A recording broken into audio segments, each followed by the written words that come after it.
Hi everyone, I'm Tyler Foggatt, a senior editor at the New Yorker, and on behalf of the magazine, I'd like to thank you all for coming tonight. This evening I'll be speaking with Aubrey Plaza, as you know. We'll be talking for about 40 minutes, and then the last 15 minutes or so will be devoted to taking questions from the audience. So you can submit your questions at any time during the event by texting the number on the screen. Is there a number on the screen behind me? Okay, well I think at some point a number should appear on the screen behind me. And if you have questions, feel free to text it. And we'll try to get to as many of them as we can at the end. But aside from texting questions, please try not to use your phones and definitely keep them on silent.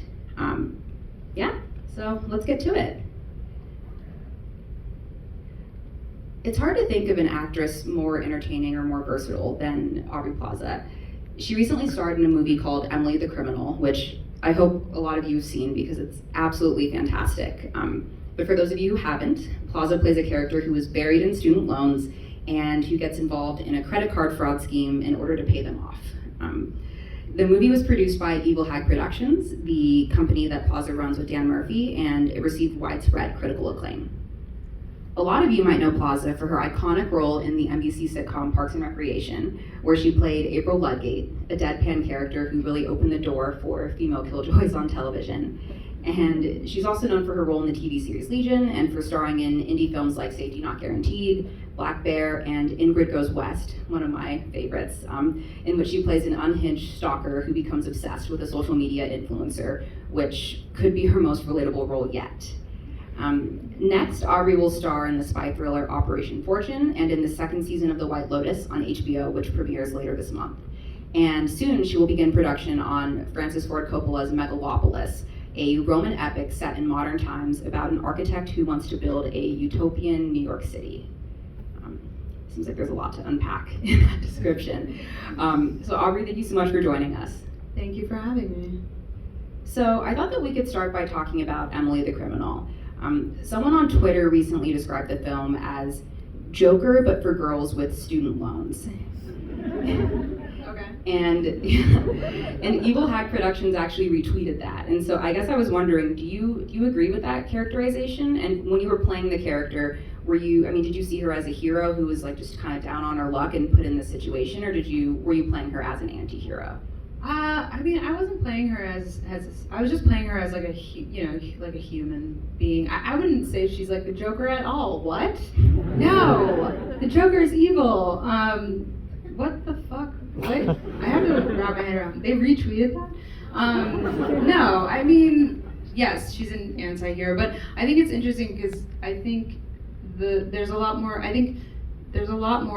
male characters that kind of pull off the anti-hero thing like a little more under the radar, where like female, which is one thing I really loved about the script, because there aren't a lot of female characters that take on that kind of anti-hero status, because audiences are normally kind of used to like, having to, see female characters that they have to like and that are kind of more flawless or something. But yes, she's flawed, but I don't think she's an evil, psychopath, a murderer, yet.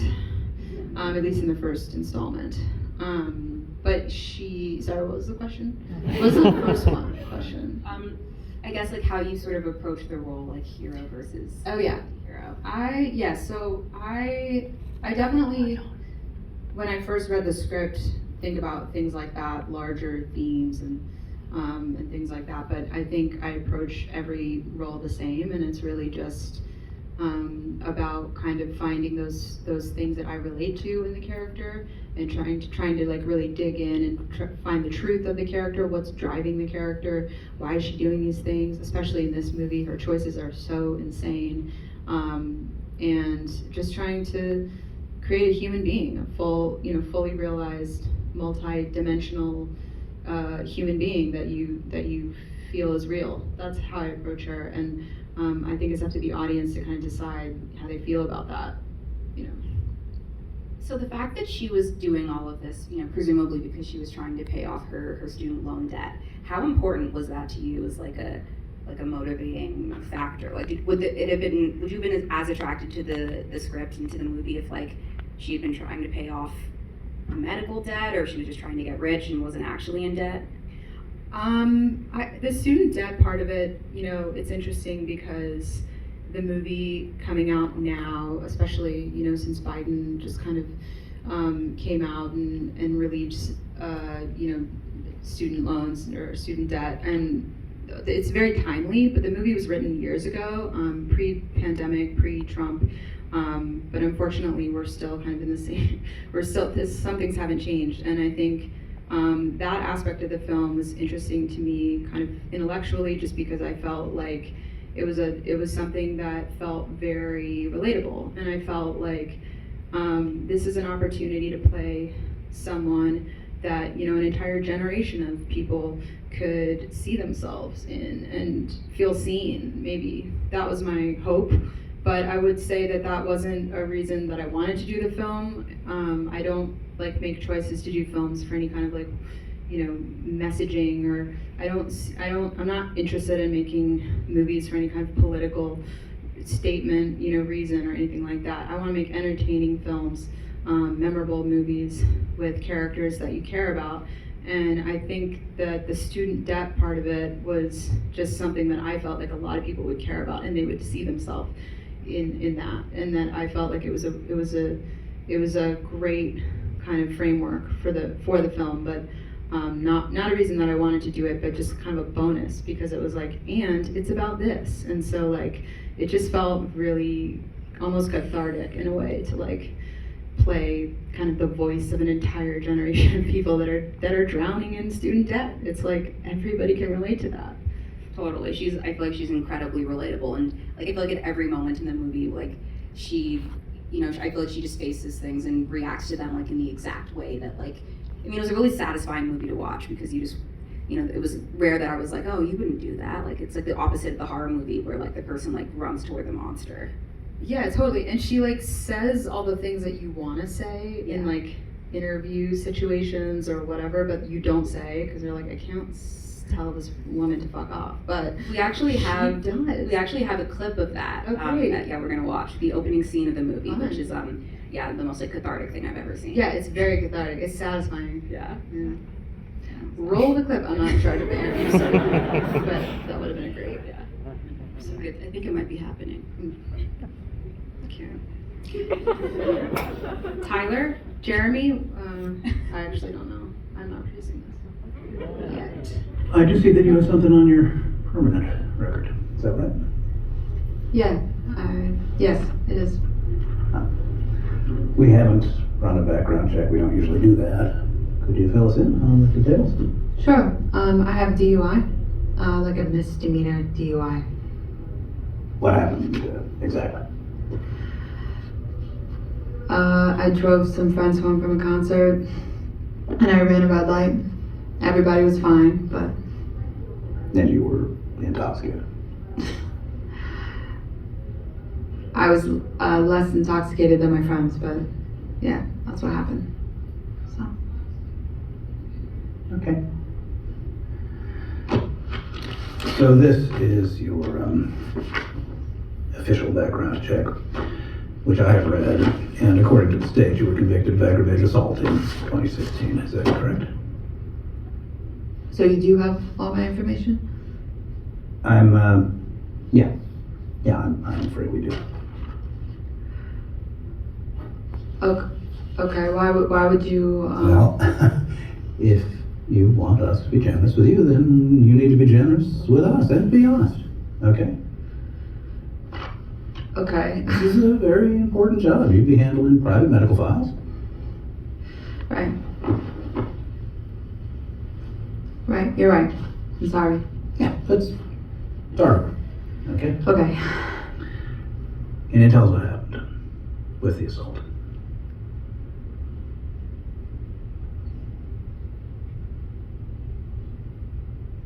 No. No. No. Why would you trick somebody like that? I did not trick you. Yeah, you did. What I did is that's a common technique. Oh, is that right? So you do that all the time? If people chose to be honest, then I wouldn't have to do that all the time. Well, you know what? Fuck this. I don't even want to work here. Emily, I'm sorry you're upset, but... No, you're not. Calm down, please. I am calm. And he asked me why I want this job because I got $70,000 of student debt. There's your fucking answer. All right, hey, you need to leave. Actually, you know what? He did. Okay, fine, thank you. Yeah, thank you too. Excuse me.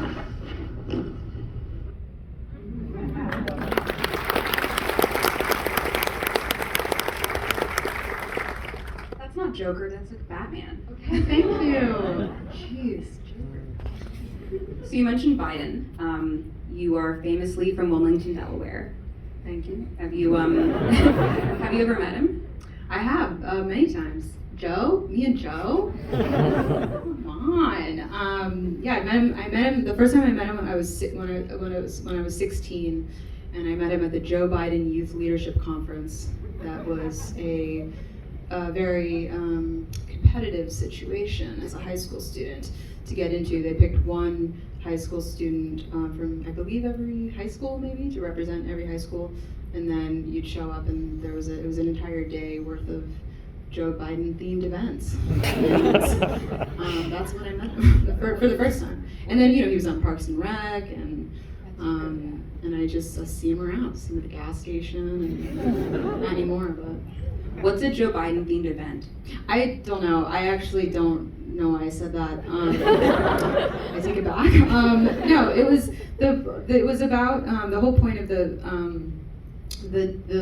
conference was to allow the students to speak out on different issues. So and I have a terrible memory, so this could all be a lie, actually. But from what I remember, they shuttled us from like different room to room, and there was a different like speaker, and it was all leading up to this climax where we were going to all sit in the auditorium, and Joe himself was going to get up on stage and give his speech.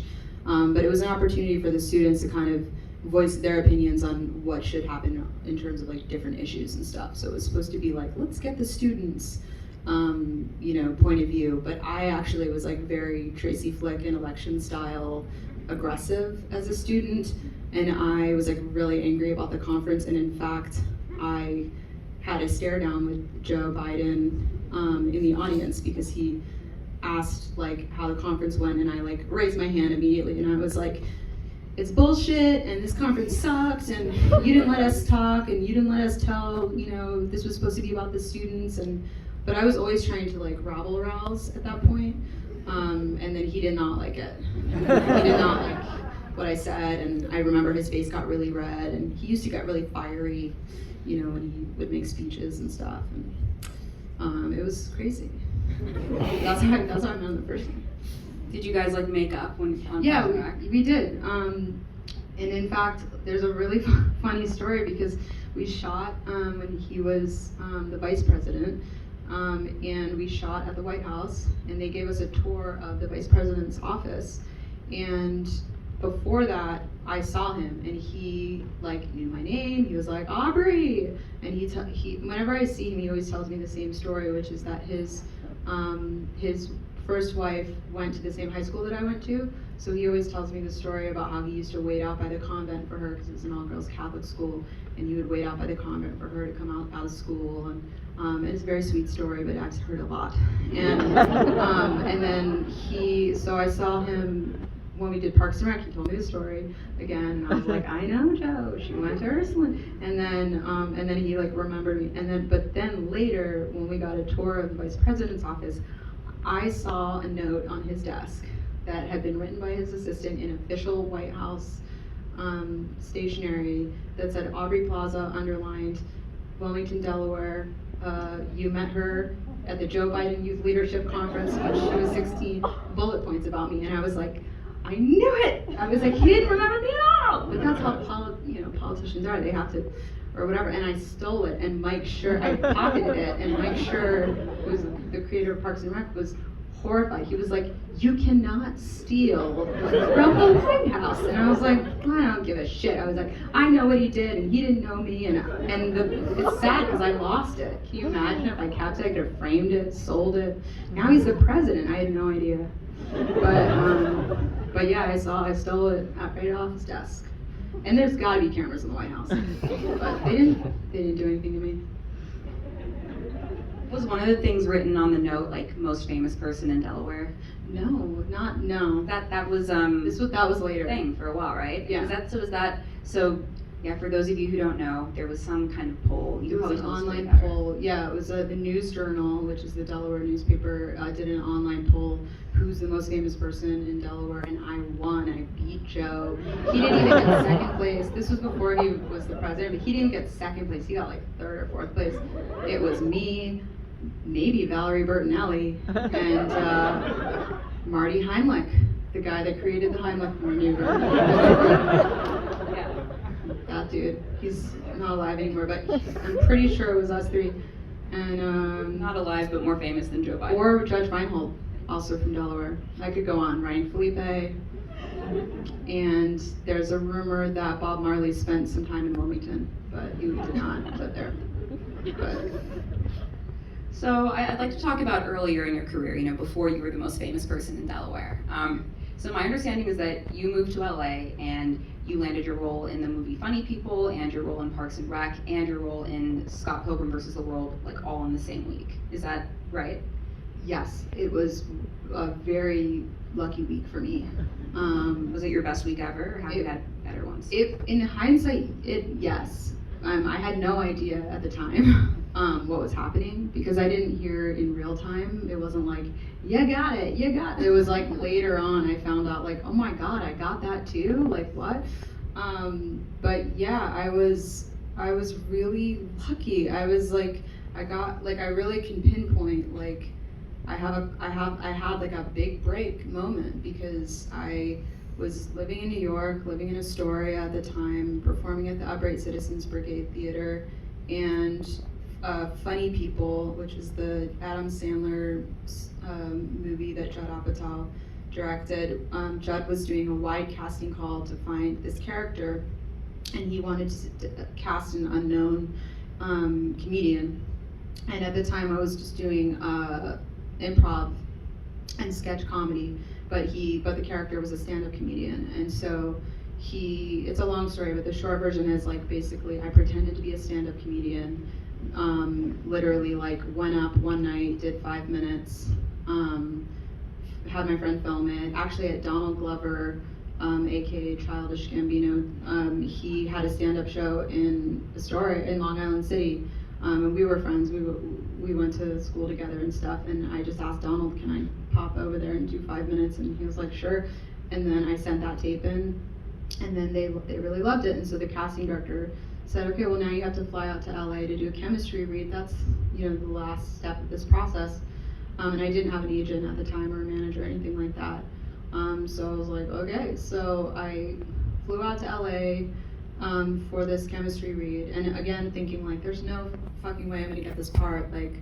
I have nothing to lose, like whatever. And while I was there that week, Allison Jones, who's the casting director, who really changed my life, she's an incredible casting director, and while I was in LA, just said like, hey, how about would you mind going on some other meetings while you're here? And I was like, no, do whatever you want, lady, like I don't know what you want from me, like whatever you want. And so she sent me to meet Mike Schur and Greg Daniels, who eventually wrote the Parks and Rec pilot script, that they wrote me into it based on our meeting. Again, had no idea that even that was an audition. I was wearing jean shorts and was just like acting weird, I guess, according to Mike Schur. Which I'm like, I don't know what I was doing weird. I just didn't know like how meaningful the meeting was. I was probably just like, I don't know. I don't know. And then the day after that, she was like, would you mind coming into the office and auditioning for this other Edgar Wright movie? It'll just be really quick. And I was like, sure, I don't care. And then I came in, I did an audition on camera, and then was like, is that it? Thanks, all right, bye. And then Edgar was like, you do know that I'm the director, right? I'm Edgar. And I was like, I don't know who you are. No, I didn't know that. What do you want from me? Like, what's everyone want from me? Like, that was my attitude, because I was like, I just didn't know how important all those things were. And then I found out later that I had gotten all 3 of those things.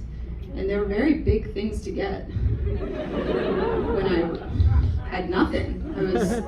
How furious do people get when you tell them that story? Furious. They hate me. I don't know. It's stupid. I don't know. I don't know. I got lucky. I don't know what to tell you. Could you tell us a little bit more about what happened when you were meeting with Mike Schur and Greg Daniels in the room, and what ended up, I guess, like, what led to them creating that part for you? Again, my memory is very hazy, but this story has been told to me by Mike Schur, and he always says, like, and then I met the weirdest person I've ever met when she walked in, and I'm still like, what did I do that was so weird, other than just like being myself?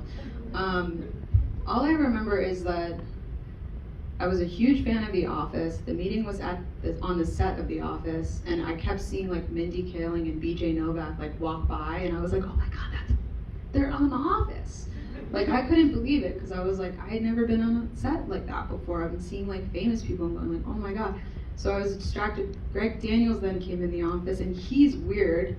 So he's the weirdo. But he came in, and then I don't remember who started the conversation, but one of us said something along the lines of, what do you think happens when we die? It was like just an easy softball kind of question. And I was like, I don't know, like, and then Greg and I were just like, I also think there was some kind of, I don't know, like a yo-yo involved, or I don't know, but there was something that we were passing back and forth, and then we were talking about death. Things got really dark, talking about death, and Mike was just sitting at the opposite of desk, just watching us like, what am I watching here?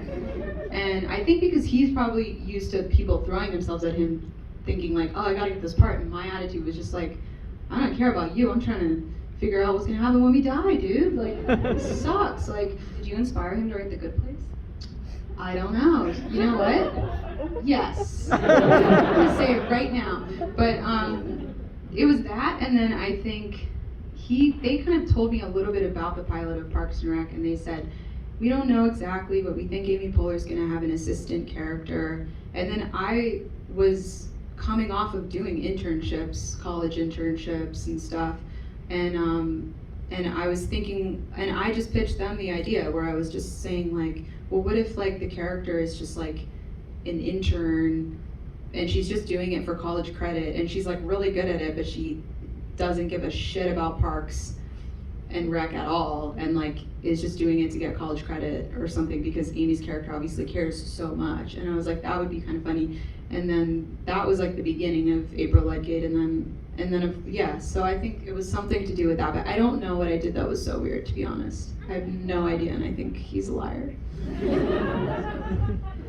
So you basically designed the character yourself. I think I kind of pitched them. I mean, in the original pilot, the character's name was Aubrey. I mean, they literally wrote the character as me, and then a heightened version of me, I would say. But then the funny part about that too is that I had to audition to play myself, because the network didn't know who I was, and I got, the script. It said Aubrey in the script, and I was like, and then they were like, and we're gonna need you to audition. And I was like, to play myself? Well, I hope I get the part, because I don't even, and then afterwards they changed it to April. Were you like in a waiting room full of people who like looked like you? No, it was just me. Okay, so it was And like, I had a lot riding on it. it was an audition. It was an audition. I think it's online. I think they leaked it online or something. It was just, yeah. Wow. So do you prefer characters that have been like written for you, or is it like, I guess, just more satisfying to try to like put yourself into a standard character that wasn't necessarily written with an actor in mind? I do not prefer characters that are written for me. In fact, even to this day, when I accept a role and I hear the words like, and we're gonna tailor it to you, because you're so weird or whatever it is, I'm like, don't do that. I'm an actor. I just want to act. I just want to act. The whole point is to play a character. So I don't even know what that means half the time. I think it's just people have a real perception of me, and I don't know. So I guess no. But I would also say I don't necessarily think it's a bad thing. I mean, I'm me. I'm gonna bring me to every part that I do anyway. So it's always going to be a version of me, but I would say I definitely don't prefer that. So my understanding is that your character in Legion was written for a middle-aged man, and then you played the part and none of the dialogue was changed, right? Yes, and that was a thing, that was again, that was actually a conversation that I had with Noah Hawley, where he did say something along the lines of well, I'm gonna change, I'm gonna tailor it, too. And I said, don't, just keep it exactly how it is. That's what's interesting about it. So, I don't know. I don't know what people expect. I have no idea. But I do think I get away with, like, I do feel like if I'm kind of sarcastic or even mean or whatever, like, people are like, I love it! So it's kind of great, because I don't ever have to be nice. Because I can be like, it's my weird character, I'm just so deadpan, or whatever. But people definitely, I think some people just assume, like, I always find it funny when, like, someone will come up to me and they'll actually be really deadpan. Like, some people do that, where they act like they think I am, to, like, kind of try to mirror me, but they don't know me, so they don't realize that, like, they're actually, like, doing, like, the deadpan thing, and I'm just, like, watching them do that or something. And then it's a lot of, like, I'm, like, really weird too, or whatever, and I'm like, okay, be weird, I don't care. Like, everyone's weird. Like, so I don't know. But and then, if I'm in a bar, there's a lot of people that ask me to, like, punch them in the face and stuff like that. But I don't really engage. That's a common one, punching the I've had it a lot. Like, people will come up to me and be like, my friend really wants you to hit him. Or, like, my friend over there really wants you to slap him in the face. Or she really wants you to punch her in the face. Or I don't know what's up with kids these days, but they all want me to punch them in the face. Or I don't know what that means. Well, they must have loved Emily the Criminal. Yeah, I'm gonna take it like that. I'll take it like that. So, I want to talk about the White Lotus. You are in the new season, which comes out later this month. And this was another character that was written for you, right? Your character Harper. Yes. Written for you, but not necessarily written to be like you. Yes. Okay. Well, I don't know. Maybe. Yeah. Well, I mean, how would you describe her? Well, I'll just say I'm not allowed to say much about it, but I play a lawyer from New York, and I'm in a marriage with a man, and we're on vacation with another couple. And I'd say character-wise, like, I would say this character is probably the closest to me, actual me, not me, April Ludgate. Everyone thinks like April Ludgate is me, than anything I've done. So yeah, it'll be interesting when it comes out, because it just feels very, very personal, very close to home for me in a way that I'm like, I can't even watch that, but. Well, unfortunately, we do have a clip. Oh, great! Can't wait. Yeah, so you look away. I guess. Okay. So you're doing climate law. So interesting. Mm-hmm. What is that exactly? We take on clients that are suing their employers for discrimination, sexual harassment, wrongful termination, stuff like that. Amazing. What is that face? No, nothing. Just I've been dealing with a bunch of bogus claims lately. I mean, everyone has. And even when they have zero merit and they get thrown out in summary judgment, you still have to go through all the depots and the internal investigations. It's a total time suck. Not to mention a huge waste of money.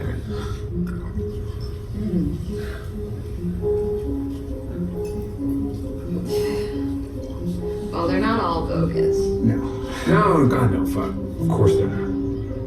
Harper, no, of course they're not. I'm sorry. No, it's fine. I'm sorry. All good. See, that was me. That was like a nothing. It was a nothing clip. They don't want anyone to see it.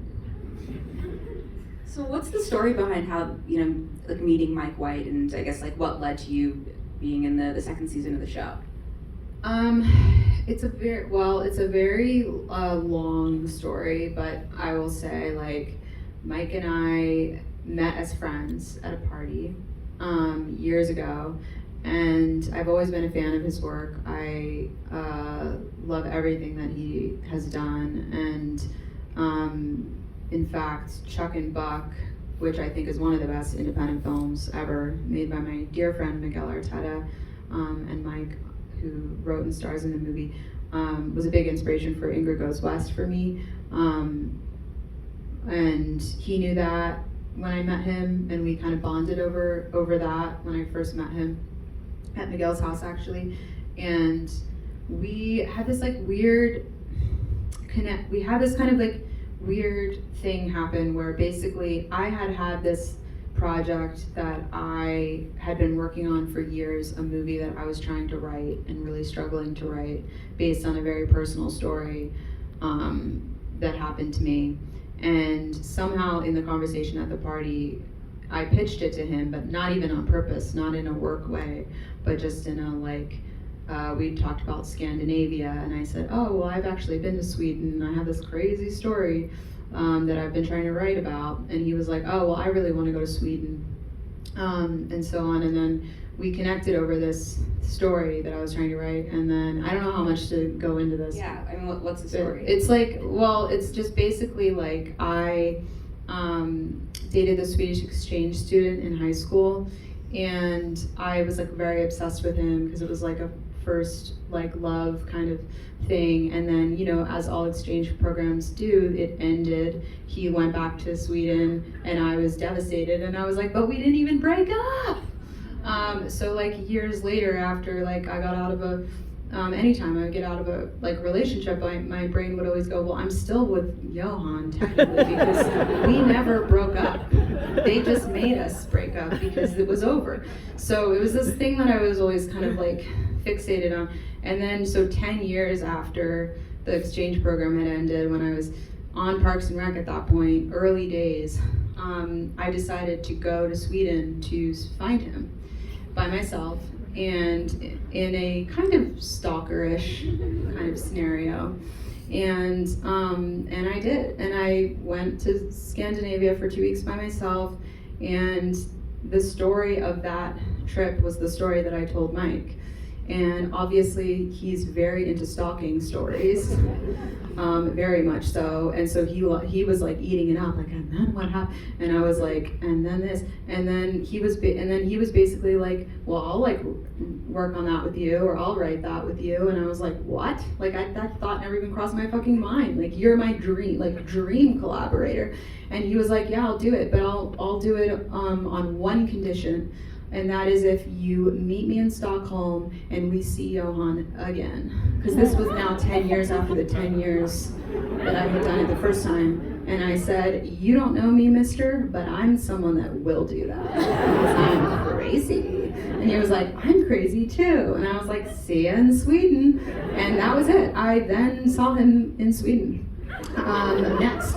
And that was it. And then I met Mike White in Stockholm, and we traveled together to stalk my Swedish exchange student boyfriend together. And that is a true story. And basically, sorry, it's not over, but basically we did that, and I didn't know him at all. I didn't know Mike. We met at a party, that was it. And how did you explain his presence to Johan? You're just like, this is this guy? I said, well, both times I basically told him I was on a work trip, which was true. But even though we were in a small town in Sweden, and he was like, there's nothing going on here, I was like, that's a work thing in a very small town, or whatever. I don't remember who I said he was. I just said, yeah, he's my friend, and he's got to go to the train station to pick up his niece. And so Mike didn't spend time with him. He just met him very briefly, and then was like goodbye. But then he stalked us, so there was layers of stalking where he would follow us and take pictures of us, and it was really twisted stuff. And then basically this was the movie that he was gonna write, but the movie evolved because Mike became part of the story. And so we had this creative collaboration for years, and then after that trip, we decided to do it again the next summer. But this time we went to Norway, and we traveled together in Norway, and we just had a real creative exploration. And then after all of those trips we did together, he wrote a script, and he wrote a beautiful script, and we were set to make this movie in the spring of 2020. And he was in Finland in pre-production. We were gearing up to shoot the movie when the pandemic hit.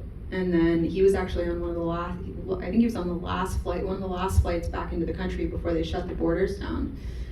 So all summer of 2020, I was like, are we making the movie? Are we gonna make the movie? Is it gonna fall apart? And it fell apart.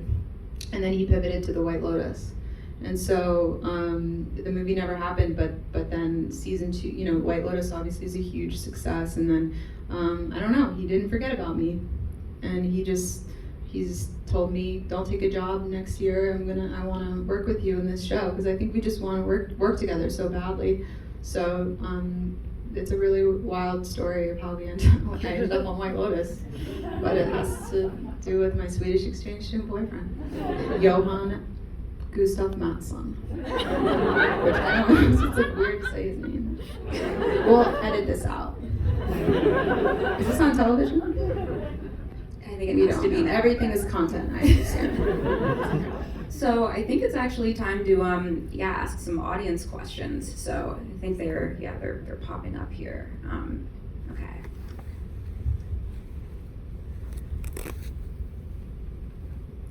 So you are set to star in the ensemble cast of Francis Ford Coppola's newest movie, Megalopolis, which has it's like a total star-studded cast. Like, who are some of the people who are in it? Adam Driver, Dustin Hoffman, Forrest Whitaker, John Voight. I'm blanking. There's so many people, but that's a little taste. Great. So if you were to cast your own ensemble for a movie, who would you pick? Oh my God, Nicolas Cage, Christian Bale, Molly Shannon. I don't know. I don't know. Let's see. Do you have a different routine when prepping for production on a show or a movie, depending on the genre?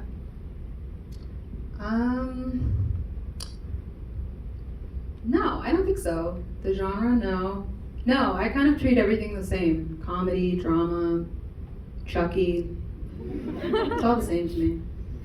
I do the same exact thing every time. It's just the audience decides if it's funny or not. I never know. Sometimes I'm like, this is a drama, and people are like, that was a comedy. I'm like, okay. As the founder of Evil Hag Productions, how do you source your writing rooms? My writing rooms? I've not had, well, actually, Little Demon has a writing room, which is a cartoon that's airing on FX right now that we produce. But what does that mean, source? Like, I mean, I guess, like, how do you pick people to? Oh, I mean, I'm sure like most other writing rooms, we pick all of our friends. We just get all the people that are friends with. No, I mean, we pick people that we read. You know, we read samples and we read your friends' samples. We read our friends' samples and we pick our friends and we get our friends' jobs. I mean, that is kind of true for that show because the people that a lot of the people who the people that I make that show with are one of them is that someone I've known since I was 12, and so that we are all actually really good friends and we treat it like a family. So, but we're open, you know. So we source, you know, in a good way, in a fair way. This isn't an audience question, but now that we're talking about Little Demon, I feel like we should go into it a little bit more. Like, how did you guys come up with, what is the premise, and how did you guys come up with that? I didn't come up with it. We call the three creators, Darcy Fowler, Kieran Valla, and Seth Kirshner, who are my very, very dear friends that created the show, and they're the showrunners.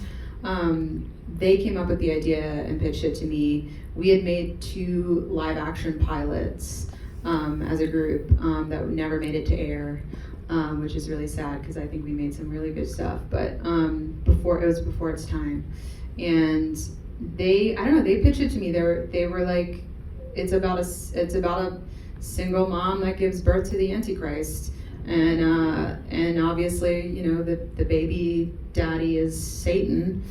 And literally yeah. The devil, and it's in some ways kind of like a metaphor for like divorce, but where your ex-husband is like literally the devil.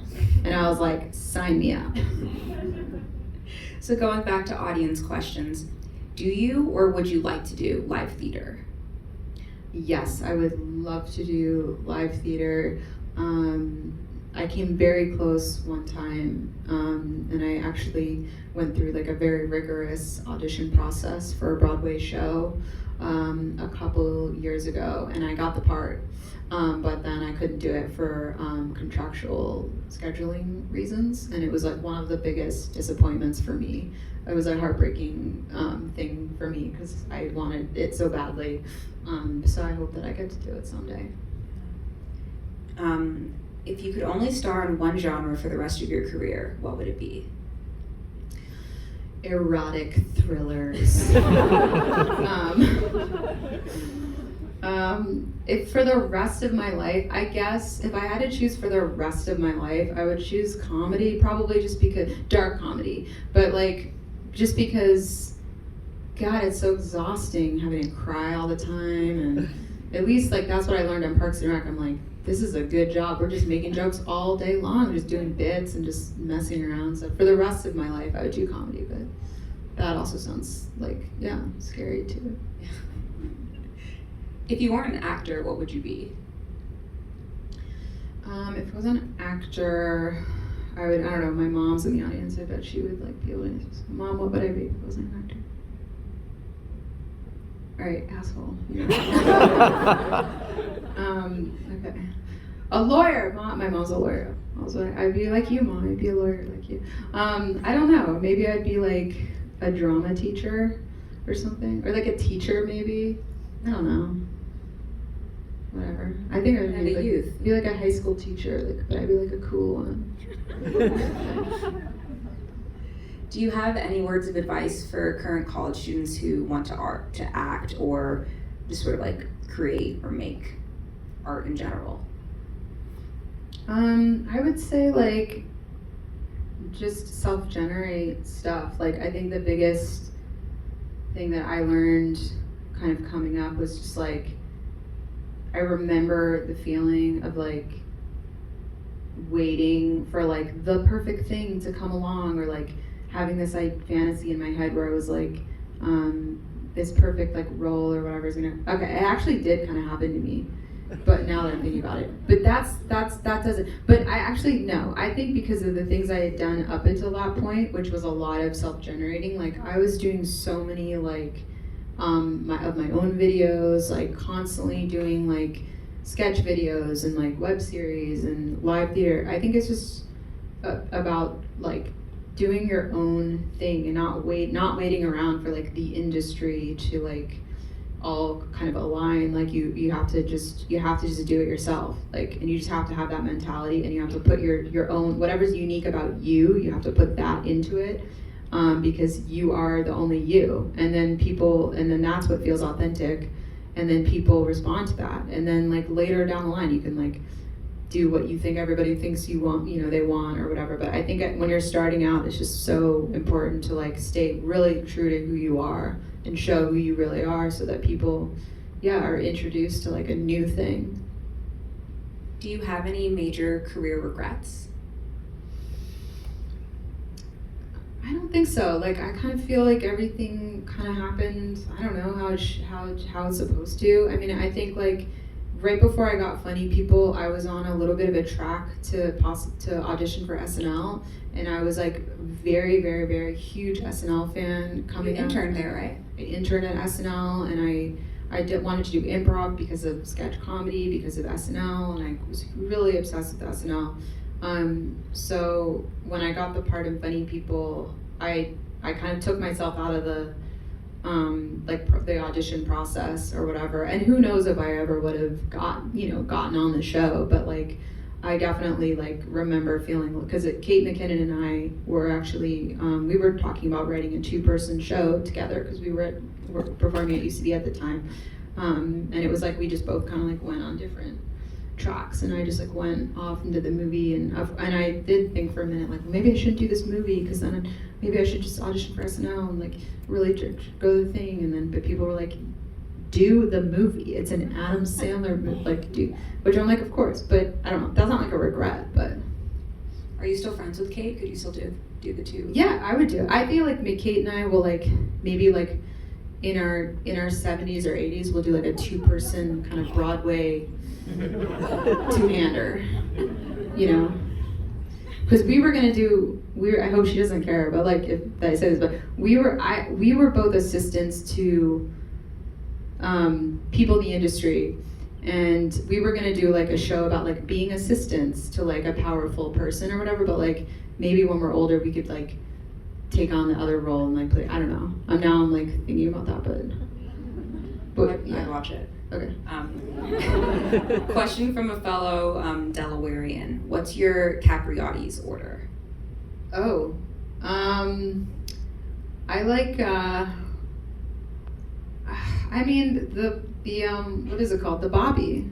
I like the Bobby, but I also like, I don't know, just a classic Italian, lots of sweet peppers, Italian sub, peppers, and then the Bobby sometimes.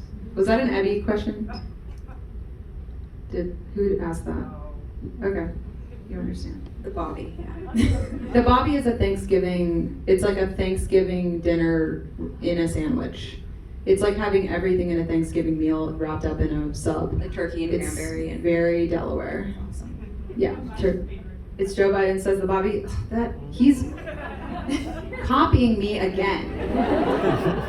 This is a never-ending feud between me and the President of the United States. This guy, really. So we have time for a couple more. Can you give us your best Jennifer Coolidge impersonation? No, don't make me do that. I'm not gonna be as good as whoever did it before. I will say that I can't wait for your character to interact with hers in the White Lotus. Mm-hmm. I can just assume it's gonna be good. Mm-hmm. And then lastly, Great, I'm not doing were you getting ready to No, I was like, whenever yeah, like you're about to do it. Whenever, I just no. I'm so sorry. I just think about how her face is. Yeah. That's all I can do. She's the best, by the way. I love her. What's she like in person? She's everything that you want her to be and more. She's like, man, she's a blast. She's so fun. Were you in the cast did you, I know like so for the first season it was filmed during COVID and they were basically stuck in the Four Seasons hotel in Hawaii where they were filming, but obviously we're not in COVID anymore. You guys filmed in Sicily. Did you spend a lot of time together or were you kind of doing your own thing? Oh no, we spent all of our time together because even though, it wasn't like as locked down, we were in a very small town, like not even a real town, like in Taormina, which is in Sicily, and all living together in the hotel that we were shooting in. We were completely like all just like going crazy. So you were living in the hotel that you were shooting in? Yeah, for months, yeah. Like I assume in different rooms than the ones that your characters lived in? Yeah, we had room, yes, of course. But like, you're really neat, yeah. I mean, things got a little weird. I don't know. Like we was like, yeah, we had real rooms, and then we would go to work, and then but that meant just basically like going to the other wing of the hotel and then going to our dressing rooms, which are just other rooms at the other end of the hotel. But there had to be that separation because but we would eat in the restaurant. We would shoot in the restaurant. We would shoot in the restaurant, and then we would eat there later, and everything really blended together. It was like a very trippy. Did it feel like work or did it feel like a vacation? It felt like work. I mean, it's gorgeous there, and we there was many vacation moments for sure. We got to travel a little bit, got a lot actually, and we got to do all kinds of amazing things. But it was work. Okay, so for the last question, this is from the audience. What do you think happens when we die? I don't know. I feel like I'm more of the mindset of like kind of a reincarnation kind of thing, maybe. Like, I'm sorry for all my Catholic upbringing, but I don't know. I feel like there's like a, like a physical death, but there's more, spiritually. There's a spiritual, and I don't know. I've been dabbling in kind of Druid paganism. Good, we only have a minute left. We're not going to get into that. I'm just going to drop that at the end of the interview. And I'm a Druid. Thank you. Nature is where it's at, mushrooms. That's the thing. the mushrooms, the psilocybin mycelium network. It's all connected. The source is down there. It's within us. It's above us. It's all around us. And we ain't going nowhere. We're just here, but we're not here, if you know what I mean. And I know this for a fact because I celebrated the autumnal equinox in the traditional Druid way by creating a nature mandala and giving thanks to the great harvest. 47, 46, 45, 44, 43, 40. What are you thinking? I'm 38 seconds left to Good. count and say goodbye to all of you. That is all we have time for. Thank you for this wonderful conversation, that tremendous ending, which really, Thank you. you know, to this the whole thing wasn't Mother Earth. scripted because that just came out of nowhere. I am so sorry. I loved it. I'm obsessed with it. So yeah, thank you all for coming. And Mom, I'll tell you more about it later. Don't be worried, Mom. I don't know if she came. She didn't answer the She's question. in there. She's just really shy. But yeah, so check out the other events, you know, for the rest of the weekend. You can find them at festival.newyorker.com. And yeah, thank you again for coming. And have a good night.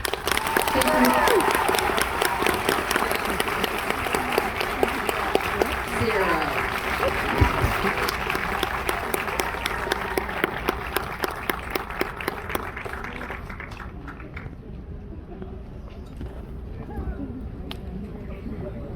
I love you.